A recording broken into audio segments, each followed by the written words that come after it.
যেমন কথা তেমন কাজ, প্রকাশ্যে হুঁশিয়ারি, নিঃশব্দে অ্যাকশন। বিভিন্ন স্তরের 22 নেতাকে সাসপেন্ড বিজেপির। মণ্ডল সভাপতি থেকে স্থানীয় স্তরের নেতাদের সাসপেন্ড। 3 মাসে 250-রও বেশি নেতাকে শোকজ। তোলাবাজি, তৃণমূলের অফিস দখলের চেষ্টা, তৃণমূল কর্মীদের সঙ্গে যোগাযোগ, বিজেপি নেতা কর্মীদের একাংশের বিরুদ্ধে অভিযোগ। কড়া পদক্ষেপ করল বিজেপি নেতৃত্ব। তোলাবাজি, তৃণমূলের পার্টি অফিস দখলের চেষ্টা, তৃণমূল নেতাদের সঙ্গে যোগাযোগ।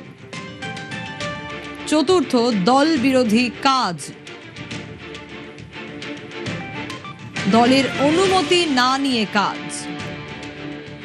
শৃঙ্খলাপরায়ণ রাজনৈতিক দলে শৃঙ্খলা রক্ষা করবার জন্য কিছু সময় কঠোর পদক্ষেপ নিতে হয়। কিছু জায়গায় আমরা শোকজ করেছি, সামান্য কয়েকজনকে সাসপেন্ডও করা হয়। তাদের সম্পর্কে কিছু বিচ্যুতির অভিযোগ ছিল, সেটা তাদের থেকে জানতে চাওয়া হয়েছে। যারা 4 ঘন্টার তৃণমূল হয়ে থেকে বিজেপি হয়েছে, তাদের আমাদের নিচুতলার কয়েকজন সঙ্গে নিয়ে ঘুরেছিলেন, তাদের শোকজ করা হয়েছে, তাদের সতর্ক করে দেওয়া হয়েছে। যেমন কথা ঠিক তেমনই কাজ অবশেষে হলো রাজ্য বিজেপিতে। রাজ্য বিজেপি সভাপতি শ্রমিক ভট্টাচার্যের তরফ থেকেই কার্যত 15 দিনের সময়সীমা বেঁধে দেওয়া হয়েছিল। এরপর দেখতে পাওয়া গেল ইতিমধ্যেই রাজ্য বিজেপির তরফ থেকে জেলায় একাধিক বিজেপির যারা নেতারা রয়েছেন এবং মণ্ডল স্তরের যে সমস্ত নেতাকর্মীরা রয়েছেন তাদেরকে সাসপেন্ড করা হলো। সর্বমোট 22 জনকে সাসপেন্ড করা হয়েছে।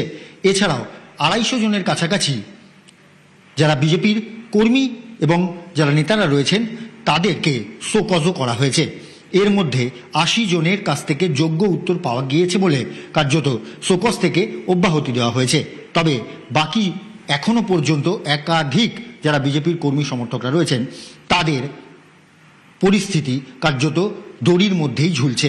তার কারণ এদের পরবর্তী সিদ্ধান্ত রাজ্য বিজেপি নেতৃত্বের তরফ থেকে কি নেওয়া হয় সেটাই এখন সব থেকে গুরুত্বপূর্ণ বিষয়। তবে সার্বিকভাবে বিজেপি রাজ্য সভাপতি শ্রমিক ভট্টাচার্য তিনি জানিয়েছেন দল সম্পূর্ণরূপে শৃঙ্খলার অধীনে থাকতে চায়। এছাড়াও সামগ্রিকভাবে যারা দলের অনুমতি না নিয়ে কোনো রকমভাবে তৃণমূল নেতাদের সঙ্গে সরাসরি যোগাযোগ রাখবেন তাদের উদ্দেশ্যে শাস্তিমূলক ব্যবস্থা এরকমভাবেই চলবে। ক্যামেরা বিশ্বজিতের সঙ্গে প্রীতিশ বন্দ্যোপাধ্যায়, নিউজ 18 বাংলা, কলকাতা।